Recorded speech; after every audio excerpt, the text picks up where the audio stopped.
원주에서. 원주? 원주면 수도권으로 가는 게 더 빠르긴 한데. 그런데 네. 뭔가 학비가 더 싸다 보니까 국립대가 그래서 확실히 직업은. 그런 거 다 고려해서 학비가 진짜 싸. 네. 아유. 근데, 아까 사학과? 사학과는 그러면은, 흔히 얘기하는 취업 같은 걸 어떻게 고민하고 있어요? 저는 이제 개인적으로 계속 학업을 이어가고 싶어서 대학원 가서 석사를 딴 다음에 자대에서 그냥? 네, 자세 학석사 연계 할 그래. 야, 근데, 문과 취업에 관해가지고는, 제가 서울에서 다른 대학교 학생들 보니까 거의 다 자격증 시험 준비하고 있던데. 이제 사학과에서는 그런 움직임 많이 없어요? 자격증 따려는 사람도 꽤 있고 공무원 시험 준비하는 사람도 있고 좀 다양합니다.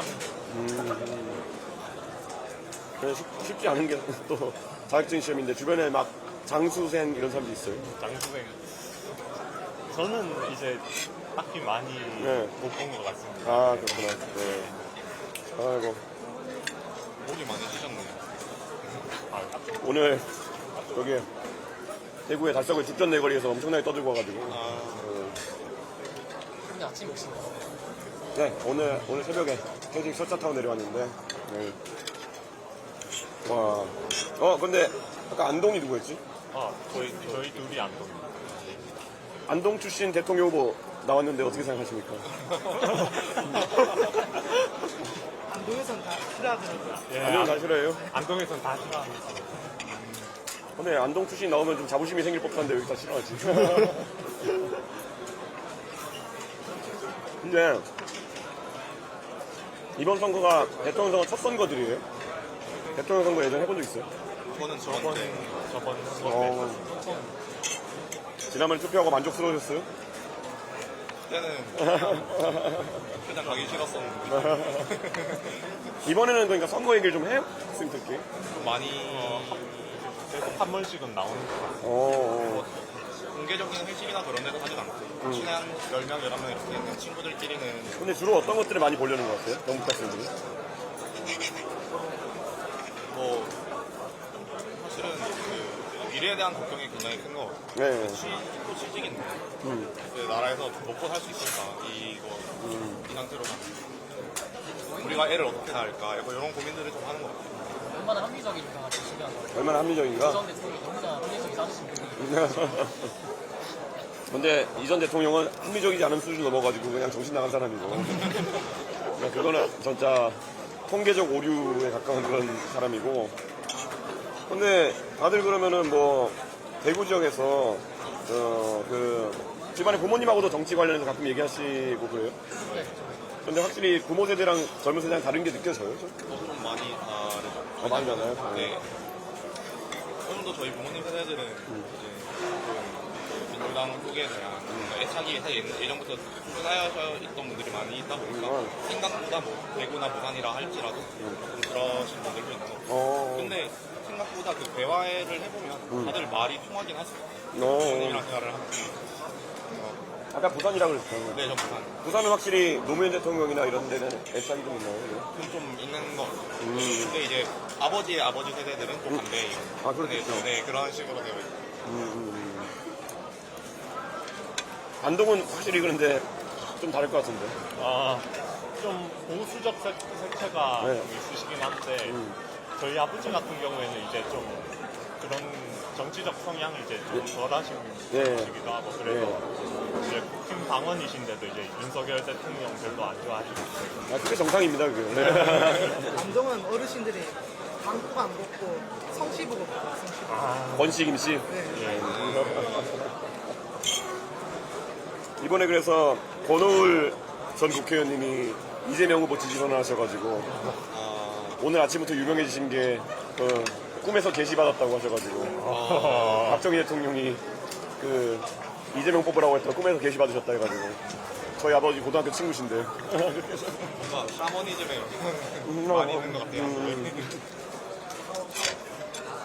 저는 이제 2년째 대구에서 AI 스타트업 운영하고 있어요. 그러세요? 대구에서 창업했을 때 네. 보통 어디서 해요? 창업? 저는 저기 옛날 대구의 아이맥 제2본점에 유니콘 랩이라고 ABB 그 산업 관련해서 좀 지원한 BI가 있는데 거기에 입주를 해 있고요. 네, 그리고 뭐 청주경제학신센터나 그런 데서 이제 지원 사업도 받지만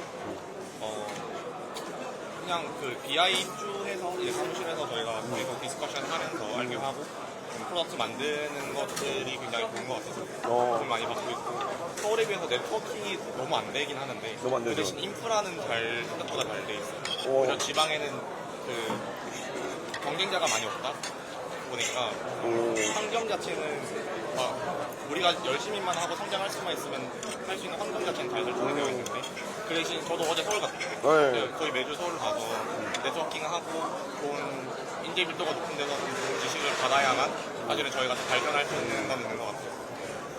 실제 대구에서 기업을 할 때 네. 거꾸로 수도권에서 사람들이 취업하러 오고 이런 경우 본 적 있어요?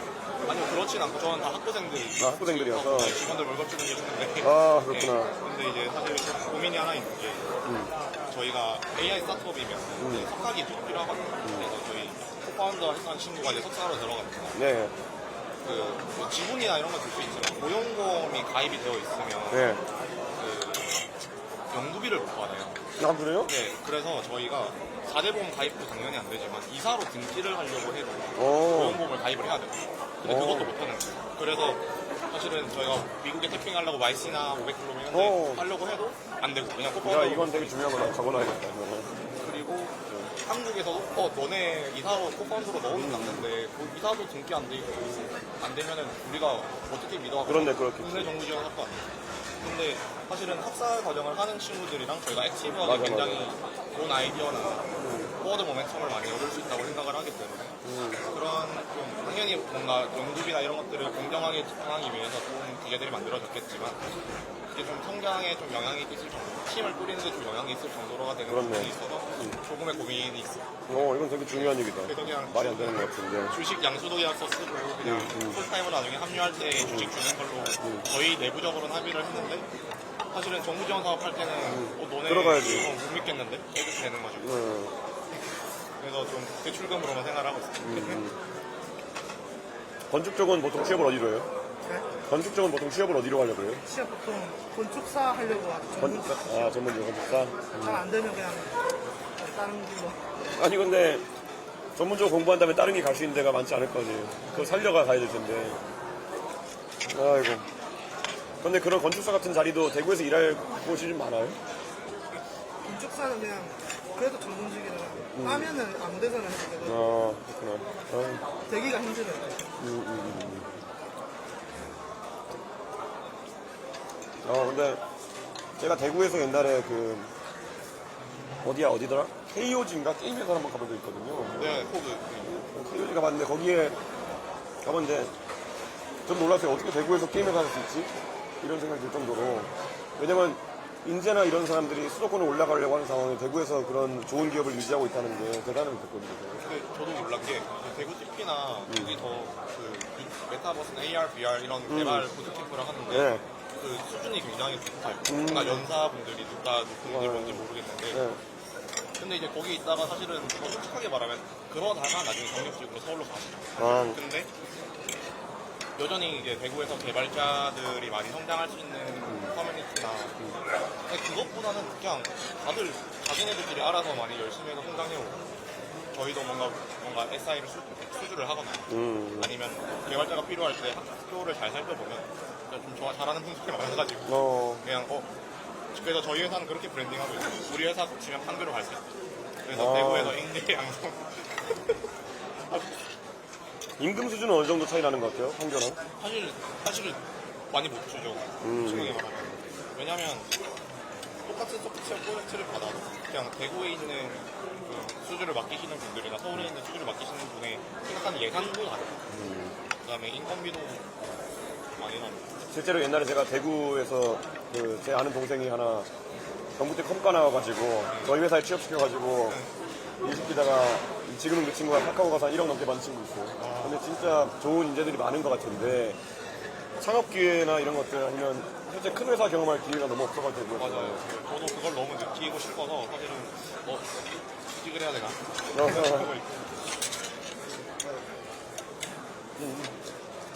근데 큰 회사가 있어야 되는데 확실히 네. 게임 회사라든지 이런 것도 있어야 발전하는데 요즘 들어서 어떤 고민이라고 사십니까? 아무래도 1학년이다 보니까 네. 사실 아무 생각이 없어가지고 그게 문제인 것 같아요. 그게 제일 큰 고민일 것 같은데 아무 생각이 없는데 어떻게 아무래도 정치를 관심 가시려 해도 잘 모르거든요, 저는. 네. 너무 복잡하다 보니까. 그럼 이번 투표할 때 뭘 기준으로 투표할 거예요? 정책의 합리성? 합리성? 수학교육, 네. 국가 책임제. 네. 잘 봤어요. 수학교육 국가 책임제를 안다는 거는 상당한 고관여층인데 근데 유튜브 알고리즘 떠가지고 정책 합리성에 따라 뽑지 않을까. 근데 보통 정치에 대한 정보를 어떤 경로로 많이 들어요? 이게 신문 기사도 있을 것이고 커뮤니티도 있을 것이고 저는 보통 뉴스로 좀. 뉴스로 뉴스나 부모님? 부모님 네, 부모님이 영상 같은 뉴스 영상을 많이 보내주셔가지고 억지로라도 보게 되더라고요. 그런 걸. 근데 진짜. 근데, 지금 상황에서, 이번에 젊은 사람들이 많이 투표할 것 같지 않을 것 같아요. 이번에 아무래도 12상 기염 사태도 있고 해서 네. 더 많이 젊은 세대들이 관심을 가지지 않을까 생각하고 있습니다. 이 사람들이 계엄에 대해 가지고, 사실, 그때 조사를 보면은 대구 경북만 계엄에 대해서 탄핵 반대하는 사람들이 많았었거든요. 그런데 실제 그게 대구 경북 지역의 여론이라고 생각해? 아니면은 뭐 젊은 세대랑 나이 든 세대가 좀 다른 건지 어떻게 생각해요? 이제 대구 경북에는 이제 60, 70대 노인분들 비율이 높아서 그런 것도 어느 정도 있다고 저는 생각하고 있습니다. 근데 그때 딱 그 계엄이 터졌을 때 학교 내 분위기가 어땠어요? 뭐 아니면 에타나 이런 데 분위기 어땠어요? 근데? 난리가 나긴 했었습니다. 난리가 났어요. 예, 뭐 누가 뽑았냐, 뭐 생각부터 해가지고 네. 이상한 글들 많이 올라오긴 했었습니다. 근데 아무래도 서울에 있는 사람들은 계엄해가지고 이제 저야 뭐 국회에서 그때 막 난리 나던 걸 했지만은 대구에 있으면 약간 체감이 안 될 것 같기도 한데 어떤 느낌이었어요, 정확히? 그냥 뉴스 나오는 거 보고 이렇게. 저희가 그때 군대에 있었어요. 군대에 있었어요? 저는 이제 전역을 하고 네. 따로 하고 있었던 사람이고 친구가 이제 기업 저녁이 며칠 안 남았는데 갑자기 기업한다니까. 네. 와 이거 큰일 났다. 나 이거 저녁 연기되는 거 아닌가. 뭐 전방에 있었어요? 전방이 아니고 예. 대구 쪽에 있어요. 대구 쪽에. 네. 근데 진짜 그 젊은 세대가 계엄 때문에 보수 진영에 대한 자기의 관점을 많이 바꾼 사람들이 있다고 하더라고요. 서울에서는. 그러니까 이게 우리가 교과서에서 보던 이런 계엄 같은 거 때려버리니까 되게 황당하다 생각이 좀 있을 수 있을 것 같은데 실제로 이번에 표심이 어떻게 나타날지 저도 궁금하긴 해요. 그날 밤에 보고 이게 뭐지 싶어서 퀴즈가 나왔는데 이거 당황스럽죠, 약간. 아마 영매 예. 예. 그냥 첫 번째로 이제 공수처 표시랑 영어 거지를 모델을 했어요. 예. 저는 그게 지금 시점에서는 이게 아무래도 정치 공학적으로 이 계산이 되는데 예. 사실 진짜 그 진정성이 있는 그래서 어떻게 공수처 표시하고 저는 공수처 같은 경우에는 제가 생길 때부터 지적을 해왔어요. 이렇게 칸막이가 나눠져 있으면은 나중에 중요한 수사를 할 때 결국 칸막이 때문에 제대로 수사 못할 거다. 근데 이거는 실제로 윤석열 대통령에 대한 그 내란죄 수사할 때 내란죄 수사를 공수처가 못하니까 경찰이랑 같이 하는 것처럼 해서 뭐 이상하게 된 거잖아요. 그런 일이 생길 거라고 생각했고 저는 만약 공수처를 제대로 설계하려면은 직위에 따라가지고 관련되는 생각했어요. 그러니까 대통령이라는 사람이 한 모든 죄는 공수처가 수사한다. 뭐 대통령의 이 죄는 여기가 이렇게 돼 있으면 너무 파편화되어 있기 때문에 그래서 공수처는 설계 자체가 잘못됐다. 좀 그런 생각을 했거든요. 그래서 여기 지금 뭐 자꾸 민주당에서는 인력만 보강하면 된다, 뭐 예산을 주면 된다 이러는데 저는 아예 이거는 그 방식 때문에 이 범죄 혐의에 따라 나누는 방식 때문에 앞으로도 왜냐하면은 윤석열 대통령 같이 이상한 짓을 하면은 보통 한 가지 죄만 범하는 경우가 없거든요. 지금도 보면 내란에다가 뭐 직권남용에다가 뭐 여러 가지 다 대여섯 가지 수사할 거거든요. 그러면은 그거마다 다른 수사기관이 하면은 수사가 안 돼요. 그러니까 저는 차라리 사람에 따라서 뭐 장관급 이상이나 국회의원은 전부 다 공수처 간다 뭐 이런 식으로 가야 되는 건데 설계가 잘못됐어요. 추가로 지금 좀 민감할 수도 있는데 네. 제가 창원 노벨파크 아파트에 살다가 이제 대학교 1학년 입학했는데 어디 갔다? 창원에 본가고 이제 대학교 1학년 자율전공학과 아, 예, 예. 예. 그 저랑 같은 아파트 주인이 예. 명씨 명태균? 네. 오, 근데 이제 그 유명 인사와 같이. 알고 보니까 이제 알게 됐는데 네. 저는 진짜 순수하게 궁금한 점은 대표님께서 21년도에 제가 중3이었어요. 네. 그때 제가 이제 정치에 관심을 가지면서 신문을 딱 그리고 대표님 그때 대표의 당대표에 나섰어요. 그리고 이제 22년 또 대선 끝나고 퇴사국도 가가지고 그렇게 돼서 이제 개혁신당까지 오셔서 저는 그 당시에 이상열람 만들어도 있고 되게 관심이 많아요. 근데 이제 어떤 여론조사에 의해서 여론조사 결과와 실제 선거 결과가 많이 틀리다는 그런 부분에서 어떻게 실제 여론조사 결과가 웬만하면 선거 결과가 수렴해요. 근데 거기서 이제 장난을 치면 이제 차이가 나는 경우가 생기는데, 뭐, 지금까지 제가 봤을 때는 구체적으로 확인된 사례들이, 요즘 세상에는 범법을 하기보다 편법을 많이 써요. 그게 뭐냐면 질문 같은 거로 이제 틀어가지고 하는 거거든요. 예를 들어, 쫙 지지율 질문 물은 다음에 나중에 왠지 진보층이 들으면 싫을 것 같은 거, 전화 끊어버리고 싶을 만한 거를 넣고 이렇게 하는 방식들이 있거든요. 그런데 그런 것들에 대해서는 지금도 여론조사 심의위원회에서 계속 규제를 강화하고 있는 것도 사실이에요. 그래가지고 그런 건 요즘 저희 정치하는 사람들은 질문지 보면 딱 알아요. 장난쳤구나 안 쳤구나. 그래가지고 그게 옛날같이 그게 쉽게 장난치지 못해요. 그런 측면이 있죠. 개혁신당이 이제 지금 또 안에 코로나가 문제가 있거든요. 네. 그래서 지금 우리나라가 지금 5,200만 네. 통합이 되었는데 네. 그래서 후보께서 만약에 대통령이 되시더라도 그때는 5천만을 하나할 수 있는 그런 자질적으로 성장하셔야 된다고 생각합니다. 저는 이제 너무 말초적인 걸 가지고 예를 들어 허은하 대표가 특별한 사례를 가지고 이야기하는 것은 좀 애매한 게, 사실 이재명 대표가 대표하면서 공천 안 주고 잘라낸 사람이 부지기수거든요.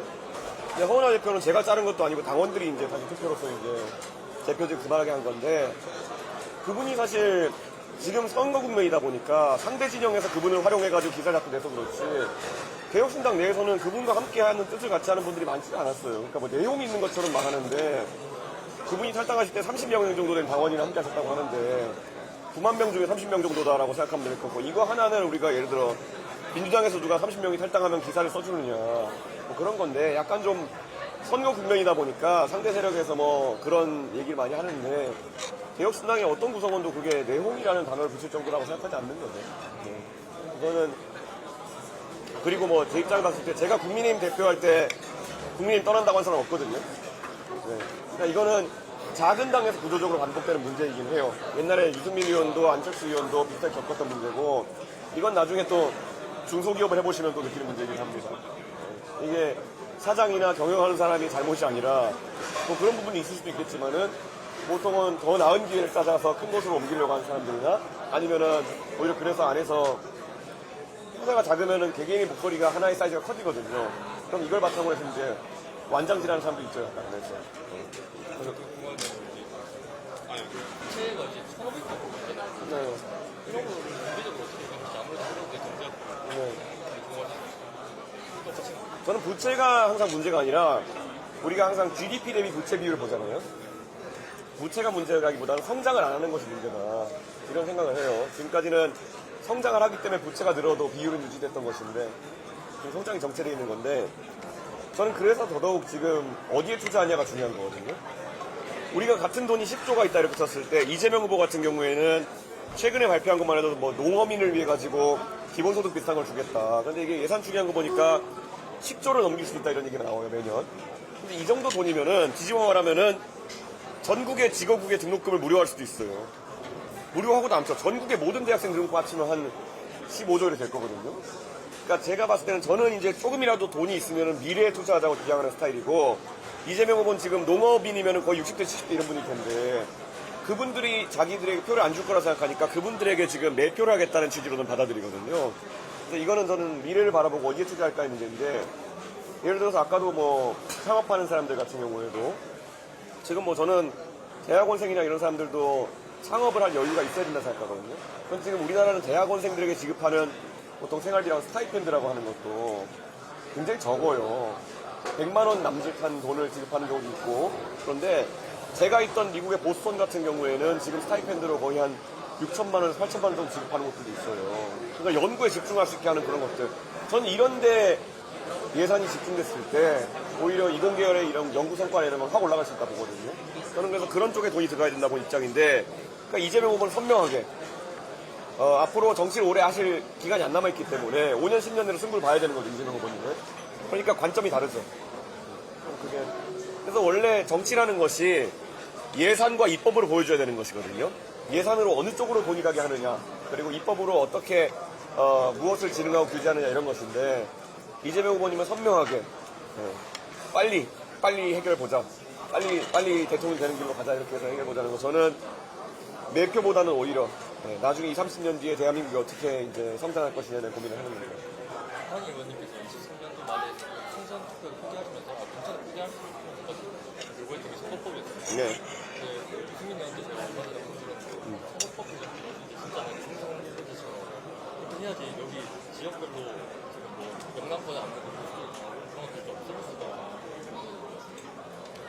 그러니까 중대선거구제에 대한 얘기가 있고 저도 그걸 선호하는데요. 사실 중대선거구제가 되어도 잔머리 굴리는 사람 생길 겁니다. 예를 들어 그걸 간과하시면 안 되는 게, 예를 들어 대구의 경북에 지금 중선거구제 된다 했을 때, 뭐 대구는 일부 이상 모르겠어요. 근데 경북 지역 가면은 제 생각에는 3명을 뽑으면 1번, 2번 국민의힘 후보, 3번 자유통일당 후보 이렇게 되면은 상태가 더 안 좋아지는 겁니다. 이게 뭐냐면 오히려 극우 세력이나 극좌 세력이 의석을 얻기에 유리한 제도가 오히려 중대선거구제가 될 수도 있어요. 그러니까 그게 약간 중대선거구제 허점이거든요. 이게 단순 비례대표제의 문제점이기도 하지만은 어느 정도 그 문턱을 넘은 당의 의원들이 당선되는 것과 사실 3자, 4자, 3인, 5인 선거구가 생기게 되면은 좀 이름 있는 자유통일당 인사가 당선되기 시작할 거예요. 그래서 유럽 같은 비례대표제 그 선거제를 갖고 있는 국가에서 오히려 극우 국자가 나타날 가능성이 높습니다. 그들이 왜냐면 보세요. 히틀러 같은 나치당 같은 게 처음에 몇 석 의석 가지고 있다 가서 이제 선동적인 어휘를 해서 그 다음에 일당 되고 이런 게 가능하거든요. 그러니까 저는 사실 이재명 후보가 그 비례연합정당이라는 걸 통해 가지고 자꾸 이제 그런 극좌 성향의 정당들을 의회에 밀어넣잖아요. 그 사람들이 자꾸 이제 국회에서 쇼츠 만들기용 위정활동을 하잖아요. 막 소리 지르고 이런 거. 그게 다 그런 방향으로 진화할 가능성이 있어요. 만약에 그런 중대선거구제로 되면 대구 경북 지역에서 아마 자통당이나 이런 데서 진출하는 후보들이 있을 것이고, 그럼 그 사람들 가서 쇼츠 만들기 정치할 겁니다. 네. 질문 하나 있죠. 예. 외교 관련한 질문. 예. 요즘 그 트럼프가 관세 정책으로 예. 제조업을 다시 미국으로 다시 예. 그런 정책을 했잖아요. 근데 이준석 의원님 그 공약을 보니까 예. 제조업을 한국으로 다시 들어가게 하는 게 네. 살짝 충돌하는 게 아닌가. 예, 예. 대통령이 된다면 어떻게 외교적으로 대응해야 할 것인가. 저는 트럼프 대통령이 사실 베트남에 대해 가지고 굉장히 강한 지금 관세 정책을 펼치고 있는데, 그거는 중국에 대한 규제를 강화하니까 베트남으로 우회해가지고 중국에서 공장을 많이 세우니까 베트남을 규제하기 시작하고, 마침 삼성이나 이런 곳이 구미에서 공장 빼가지고 베트남에 갖다 놔가지고 삼성도 타격을 입는 거거든요. 그래서 저는 그 중국이랑 얽히지 않고 삼성은 오히려 한국으로 다시 공장을 구미로 되돌려가지고 좀 그런 걸 해결하자 이런 취지고요. 다만 트럼프 대통령의 고관세 정책이라는 거는 이어지기 어렵다고 봐요. 왜냐면 경제학을 조금만 아는 사람이면은 원래 관세라는 게 우리가 조금만 생각해보면은 중국에 관세 때리면 중국 사람들이 내는 세금이 아니에요. 중국에 수입하는 물품에 대해서 미국 사람들이 내는 세금이에요. 그러니까 오히려 이런 진짜 숟가락 하나를 산다 해도 원래는 미국 사람들이 1불에 샀던 거를 관세 물어서 3불에 사야 되고 이렇게 되면은 미국 사람들이 손해보는 거거든요. 그러니까 그러면은 예를 들어 레스토랑을 열려준 사람도 왜 이렇게 수저가 비싸 이렇게 돼가지고 고생하는 거고, 모든 물품이 비싸지고 이러면요. 뭐 그릇이 갑자기 막 2배가 되고 이러면은, 저는 그래서 이거는 미국 사람들이 오히려 트럼프에 대해서 굉장히 강하게 반응할 것이고, 그래서 어젠가요 그젠가요 실제 트럼프 쪽에서 100몇십 %까지 가겠다고 했던 대중국 관세를 30%까지 낮추겠다 이렇게 했잖아요. 그러니까 경제를 조금만 아는 사람이면 이거는 지속되기 어려운 상황이었다. 그렇기 때문에 저는 처음부터 그래서 트럼프와의 관세 협상이라는 거 대한민국이 서두르면 안 된다. 서두르면 안 된다 그랬는데 제 예측이 맞았던 측면도 있고, 사실 누구나 예측할 수 있었던 부분이지만은 앞으로 그래서 좀 상식선에 차분히 좀 외교를 해보겠다 그런 생각을 하고 있습니다. 휴학했잖아요. 정부 대가랑 관련해서 여쭤보고 싶은 게 네. 보건도 복지도 분리 얘기하셨잖아요. 네. 정말 좋은 정책이었어요. 예.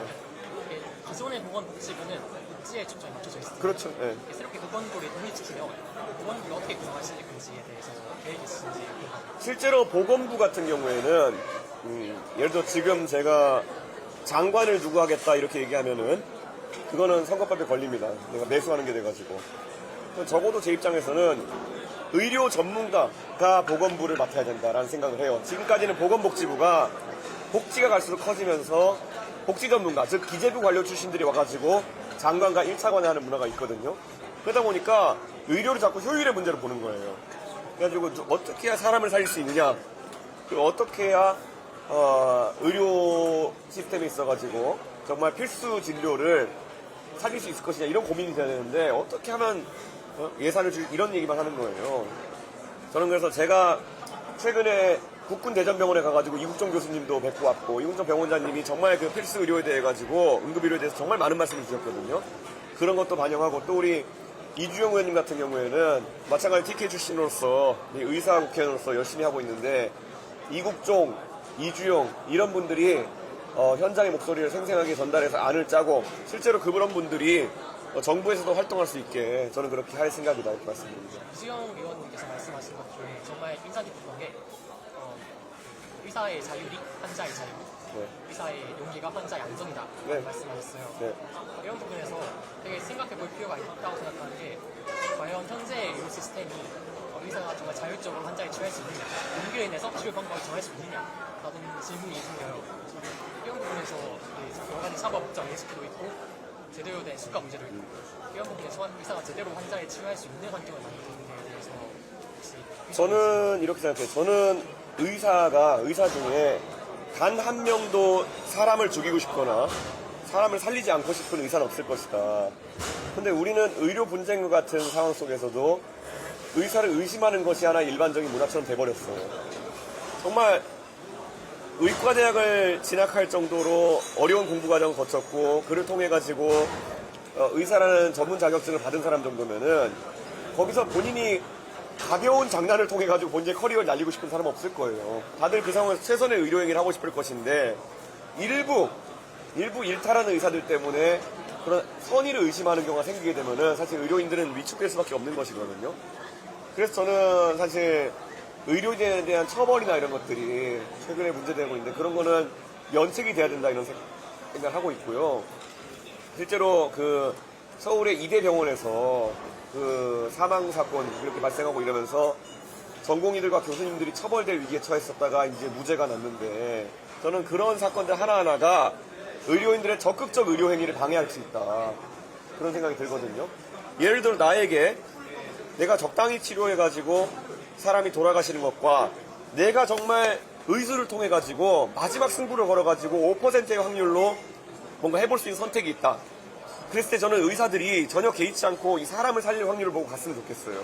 근데 지금 대부분의 상황에서는 이 오히려 도전적인 의료 행위를 사람을 살리기 위한 행위를 했다가 결과가 안 좋으면 그리고 안 좋을 확률이 높은 처치에 들어갔다 안 좋은 결과 나오면은 너 왜 이 선택을 해가지고 사람을 죽였냐 이러면은 누가 그런 어려운 의료 행위를 하려고 하겠으며 사람을 살리기 위한 도전을 하겠습니까? 저는 그래서 냉정하게 그런 의료인에 대한 면책은 당연한 거 다른 나라는 이런 조항이 있지도 않아요. 그러니까 의료인에 대한 적극적 면책과 그리고 저는 결국 아까 말했던 것처럼 의료 정책은 정말 전문가들이 설계할 수 있도록 해야 된다. 그 두 가지는 제가 공약하려고 합니다. 네.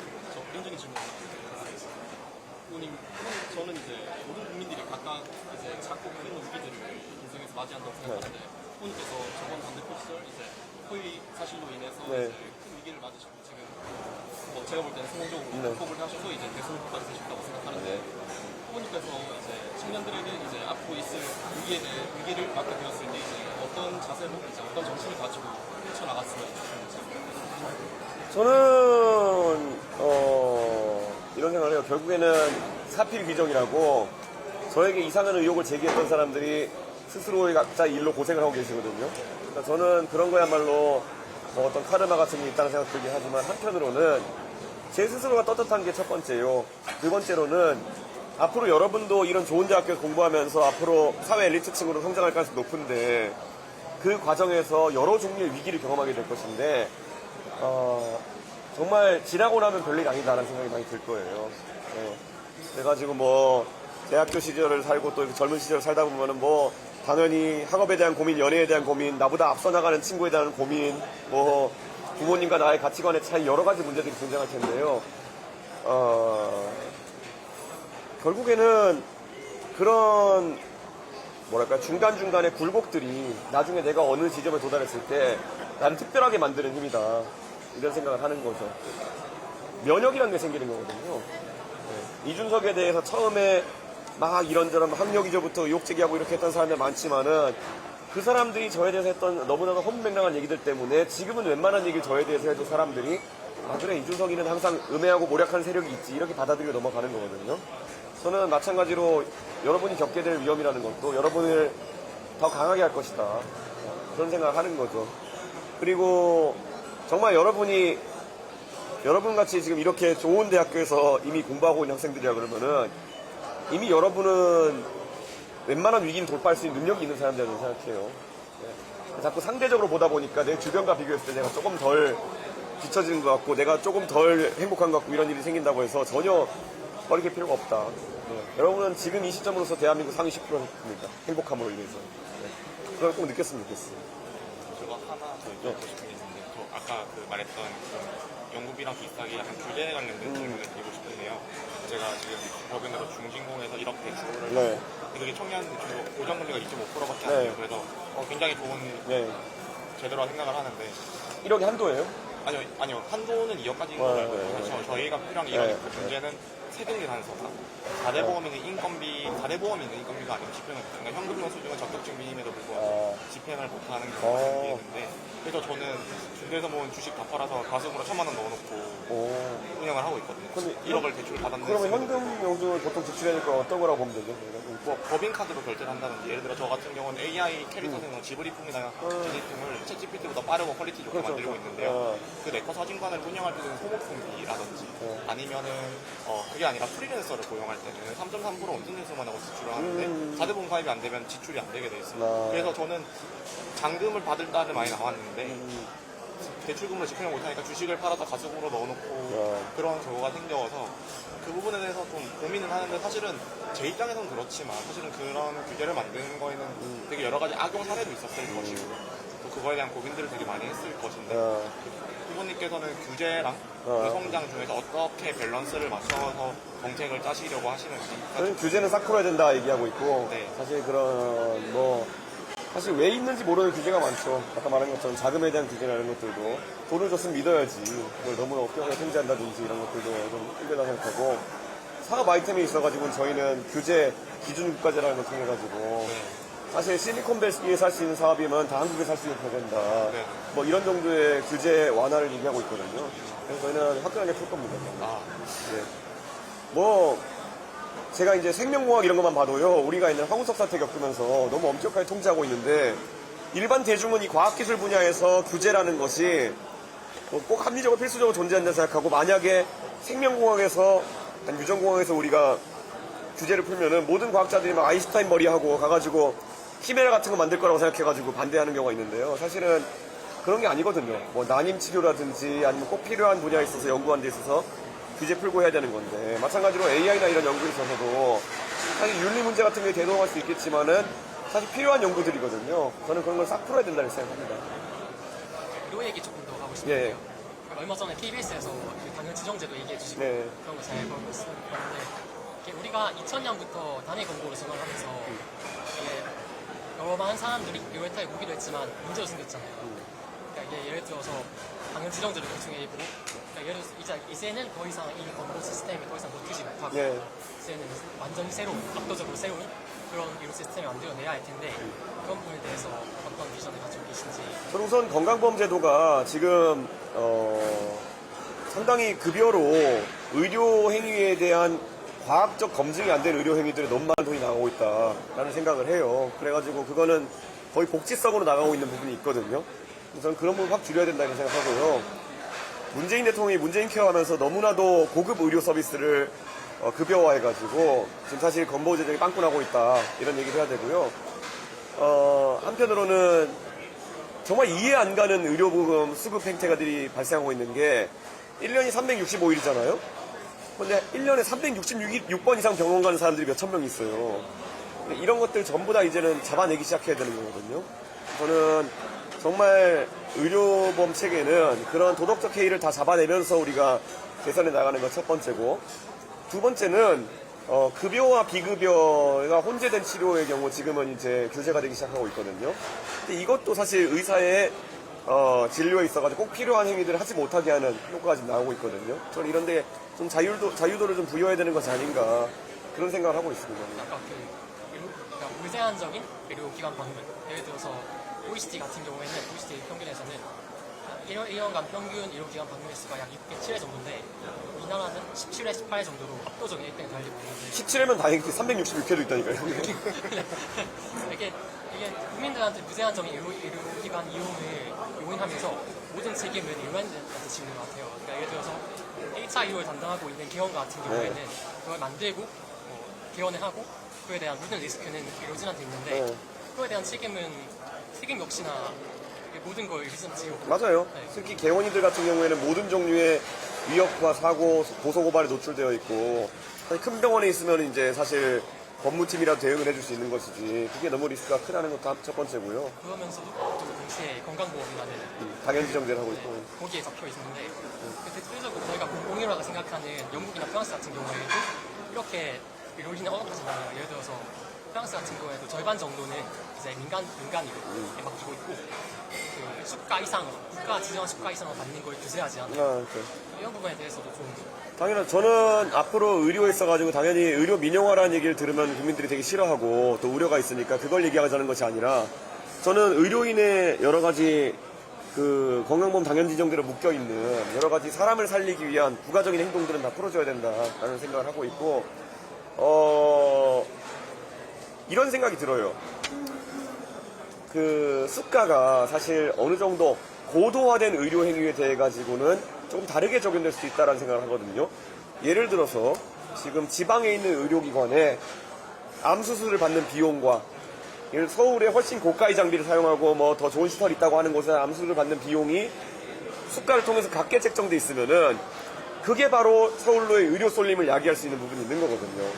그러니까 저는 그런 부분에 대해 가지고 지방에 있는 의료기관이나 아니면 서울에 있는 의료기관에 동일 수가를 적용받고 이런 동일 행위에 대해서 그렇게 적용됐을 때 오히려 지방의료 공동화를 낳을 수 있다는 생각을 하고 있거든요. 그래서 이런 부분은 저희가 뭐 하나를 높이고 낮추고 이런 문제로 가면 또 너무 지역적인 거에서 반발이 많으니까요. 현재 시스템 자체가 그렇게 갈 수밖에 없는 방향에 구축되어 있다는 걸 받아들이고 논의해야 되는 사실입니다. 예, 오늘 정말 감사하고요. 그냥 이제 사진 찍고 이렇게 해야 되니까요. 예, 감사합니다. 예.